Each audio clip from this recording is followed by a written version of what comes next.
Hi, I'm Jameel, and I'm in New York, United States of America.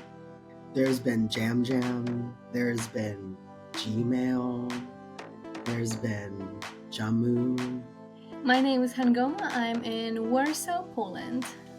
My name is really common back home, so my family and friends called me Gosha. I'm not sure why. These sounds like two very separate, different names. But when I moved, I learned to love my name because it was so unique. Hi, my name is Asad and I'm from Jersey, Channel Islands.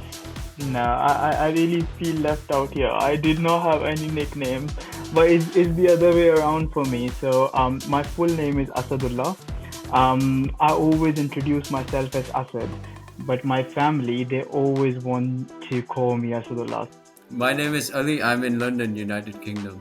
When growing up, my family used to call me Ahmad, which is my second name. But with my friends, yeah, it's going to sound terrible in today's age, but I was a chubby kid, so my nickname was just Mota. Yeah. Who here can cook? Who here sings in the shower? Who here had an imaginary friend growing up? Who here was a naughty child?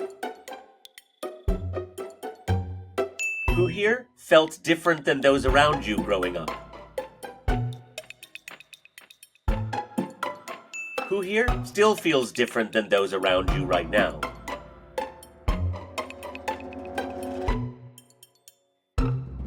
Who here has lived in 2 or more countries? Who here has lived in 3 or more countries? Who here spends too much time on screens? Who here spends too much money?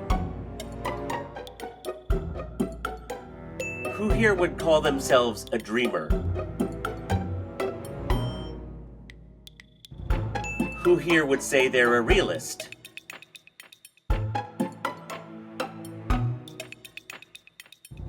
Who here would say they are artistic?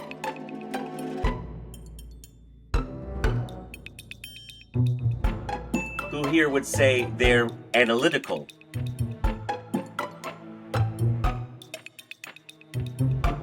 Who here would like to give up a bad habit?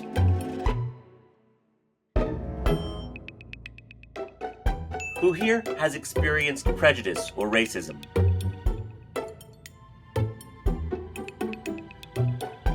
Who here lives in a place where they know who Ismailis are?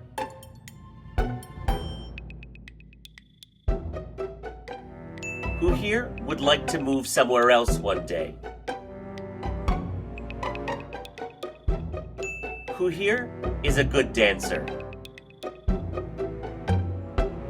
Who here struggles with self-doubt?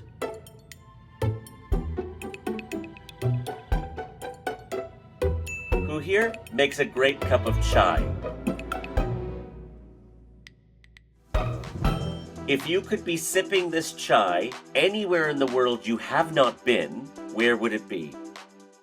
I'm really into hiking, so I would think maybe somewhere in the Alps. I would say like Zanzibar in Africa. I think I'll join Ali then. I love hiking, so somewhere in the mountains, be it in the Alps, be it in Switzerland. I would say somewhere in Australia on the beach. Can you tell us the story of where you're from, where you've moved, where you've been?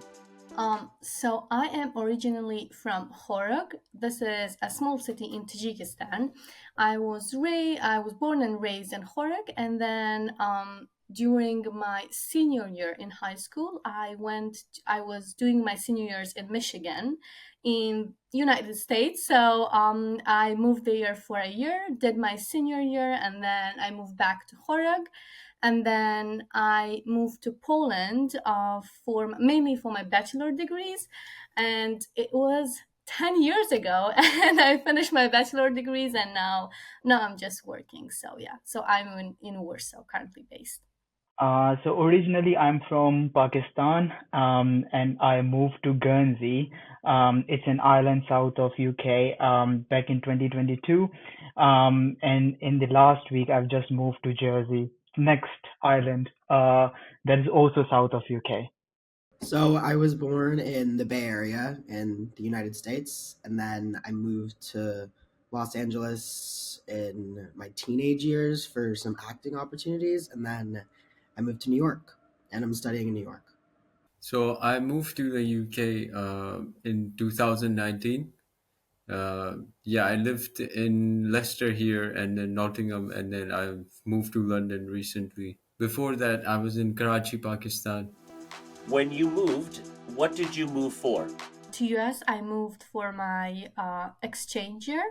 It was a program that I applied to, and it was they were exchanging cultures and students. So I took that opportunity.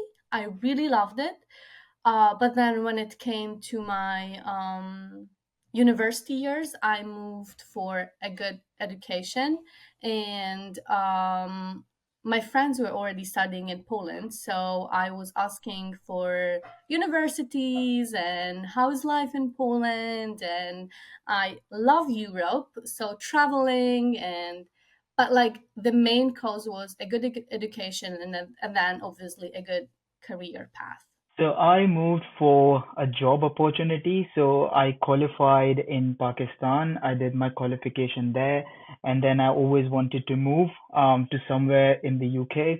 So I started applying for a few companies, and one of the companies they offered me a job. So I moved. The another reason that I just moved here is because of the job.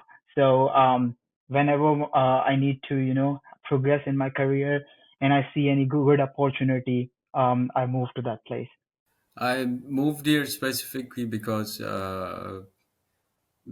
my family has some members with mental health and learning disabilities.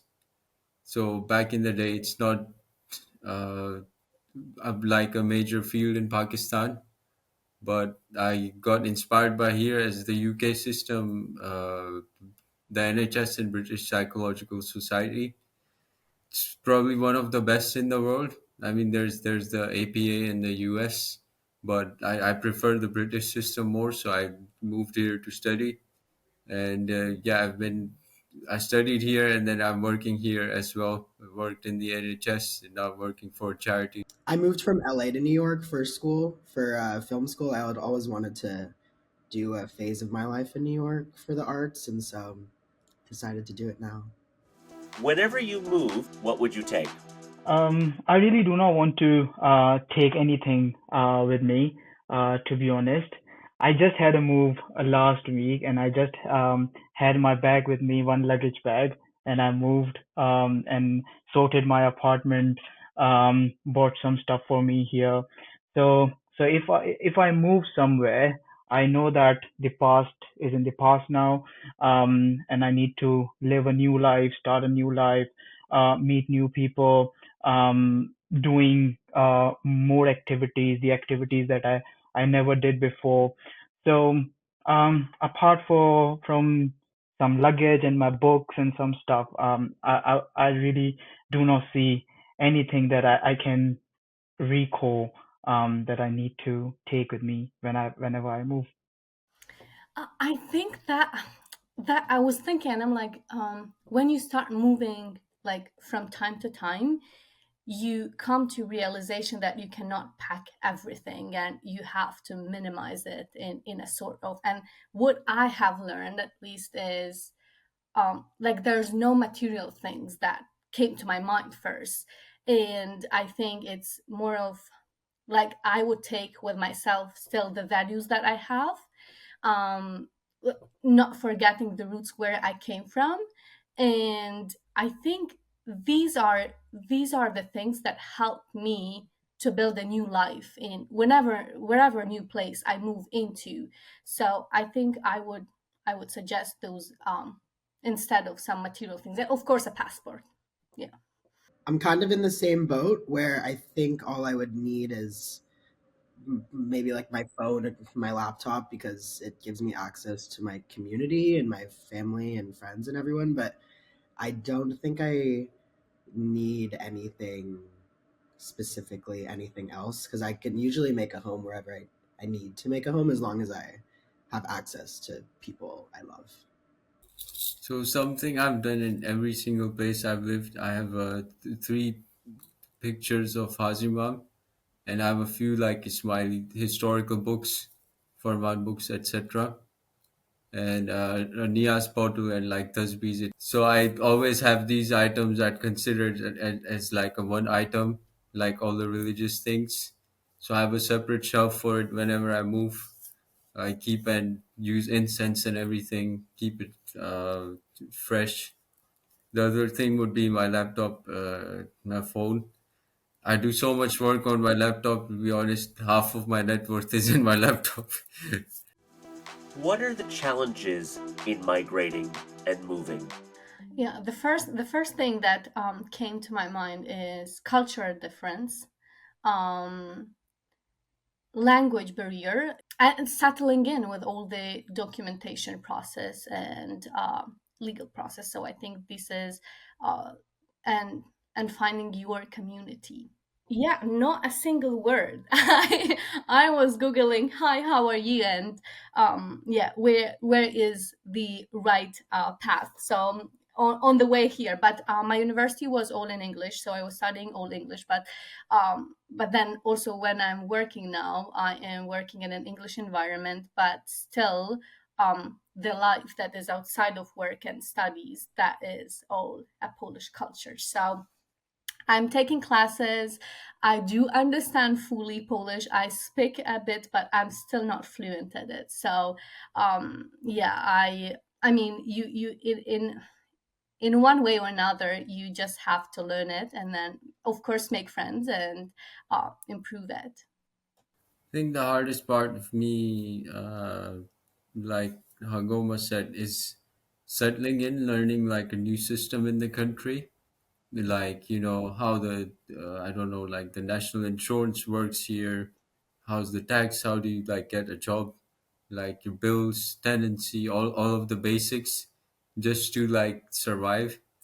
And then also, yeah, like the countries here are dependent on like a credit system.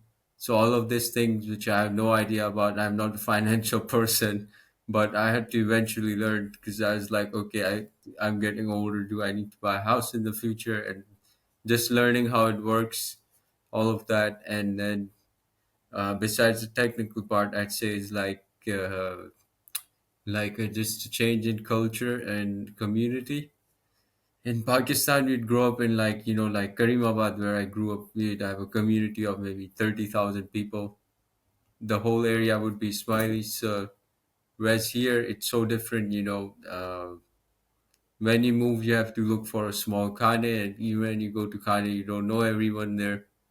So you feel like a stranger. You don't know how to ask for help. Uh, it feels a bit awkward because people are from might be from a different culture than you. Like a lot of Ismailis here are from like African side, or they were just born here. So trying to find that and trying to like find people you can trust and depend on is pretty hard. Yeah, I think I would agree with Ali and Hangoma. I think the biggest challenge that I always face when I move is the culture. The way we talk, we meet, we invite people, gifts exchanges. It's very different from where we come from.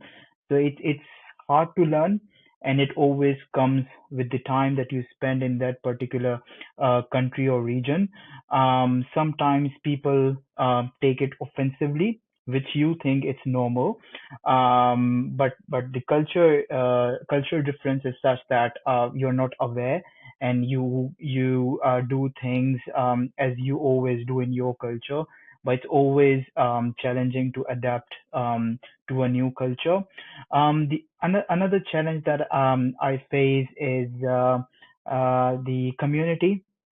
So where I am right now and this time that I spent in Guernsey, past 2 years, we do not have any communities here, the Smiley community. So I do not have any Jamaat Khanas here. I do not have any people from a Smiley community to meet and practice our religion.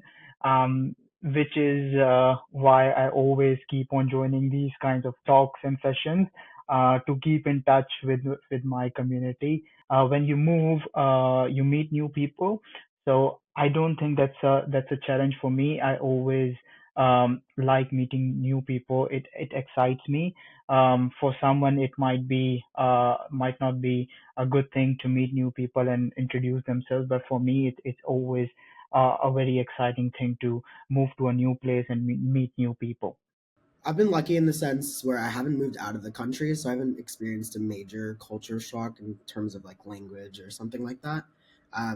But I would say that for me, it's establishing a routine that works for you and like how quickly that happens and just that services like work, personal life, mental health, everything is tough to do when you just don't know the area or the environment or a community as well as you would in your home.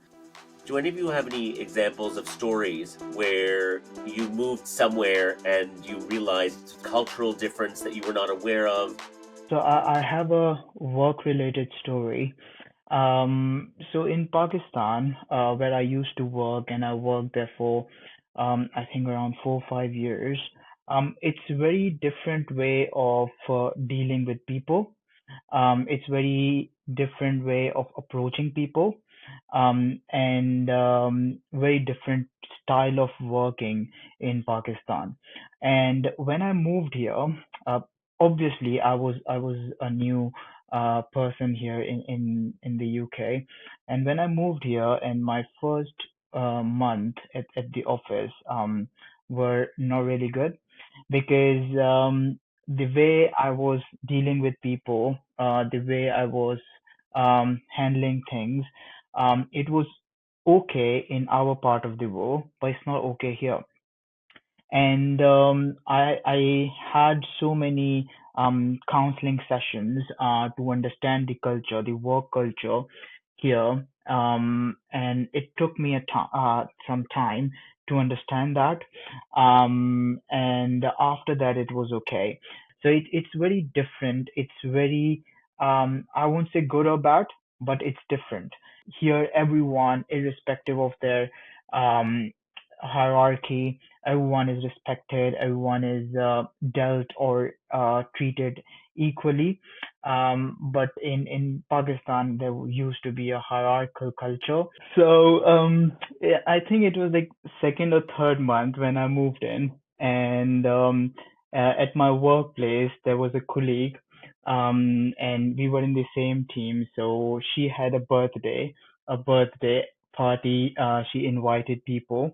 There were 10 to 12 people that she invited at a restaurant, and we all went there. I also went there, and I didn't know that when you are invited to a party, you need to bring a gift.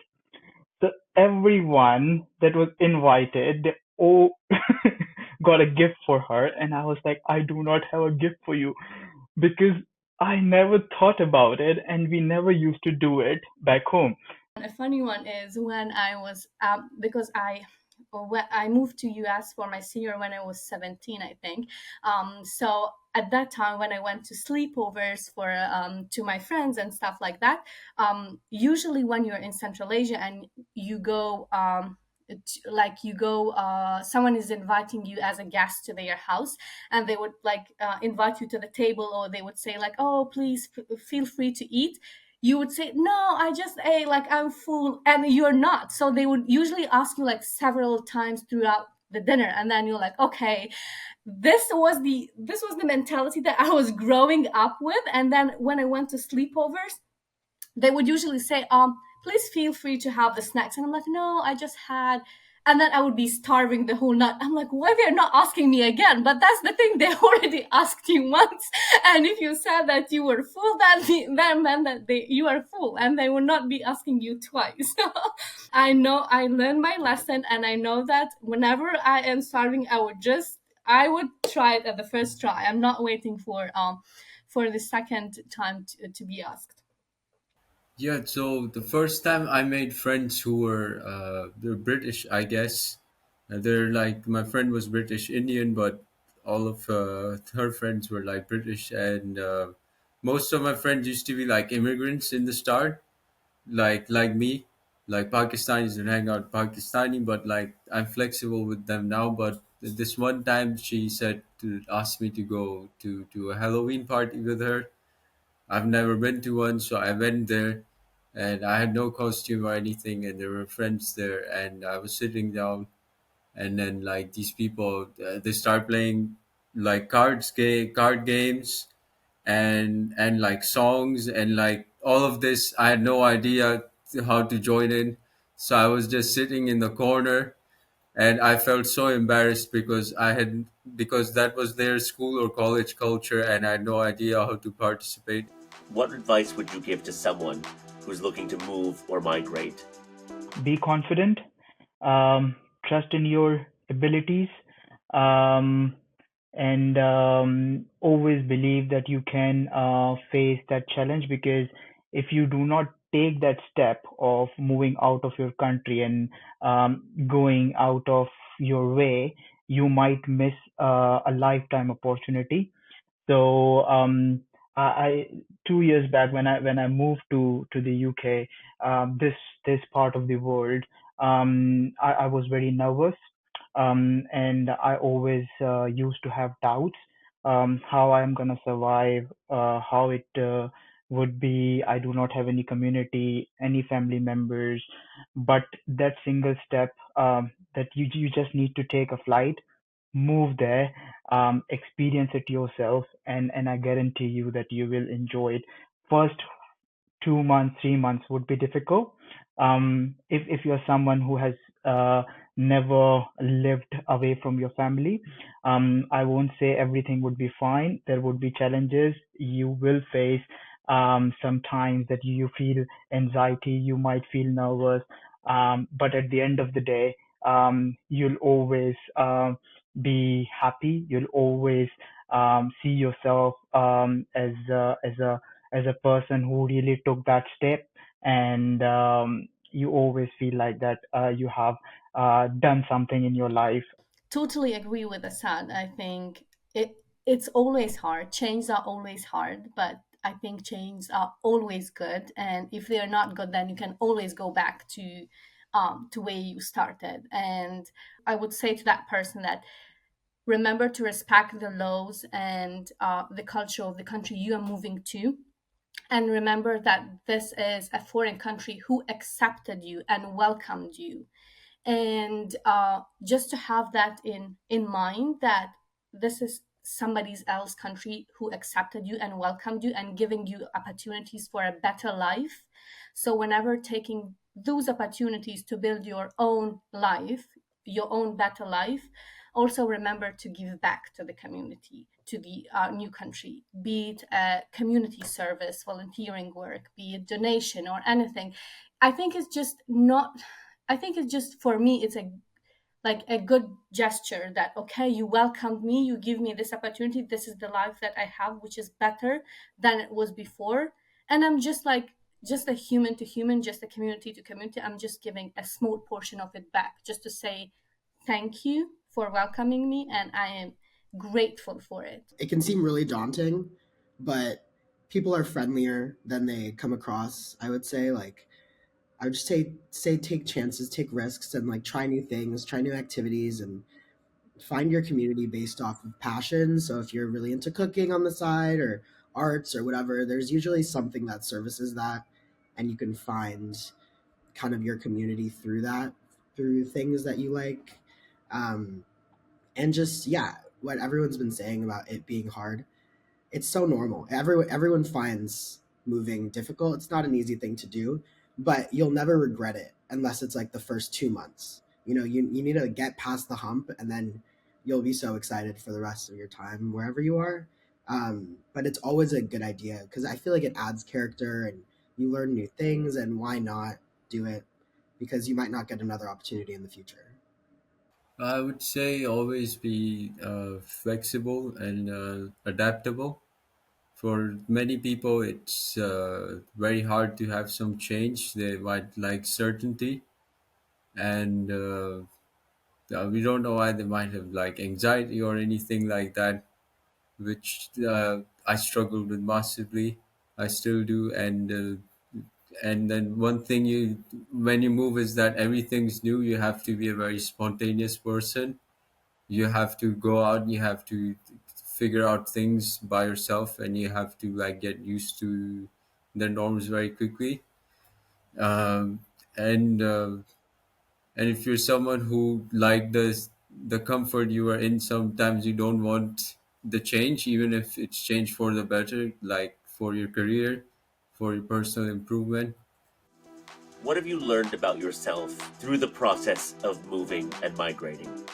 What I learned is that I can handle everything. Now I have that confidence in me that if another day I do not have things to do at the place that I am right now, and if I have to take a flight tomorrow, I'd be very comfortable and confident in myself to move to a new place. I think what I have learned is how strong I can be, because like I always thought that okay, I am this, like, especially like when if you are a girl, like growing up in Central Asia, then you are like really spoiled and everybody is looking after you, and whenever you hit that moment that you have to leave alone and be independent, then I realized that how strong I can be, and I can literally go through anything that would come out of my way. Yeah, I would say I've learned that, I guess like everyone said, is getting that self-belief, realizing that you're strong and like an adaptable person.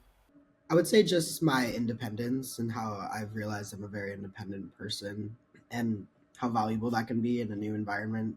And that I feel like I've been able to sort of adapt to situations, whether it's like social or professional, pretty easily as time goes on.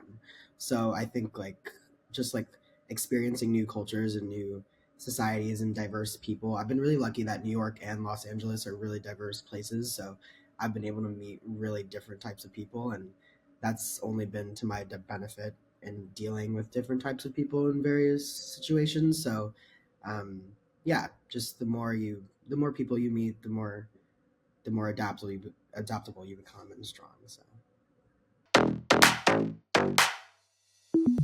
I really enjoyed hearing different perspectives from Ismailis around the world.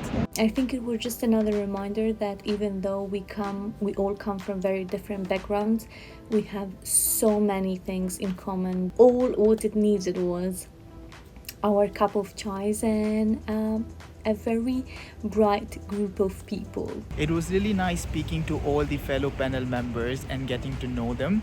It felt like I'm not alone in this journey. Meeting four Ismailis from completely different corner of the world, it blew my mind.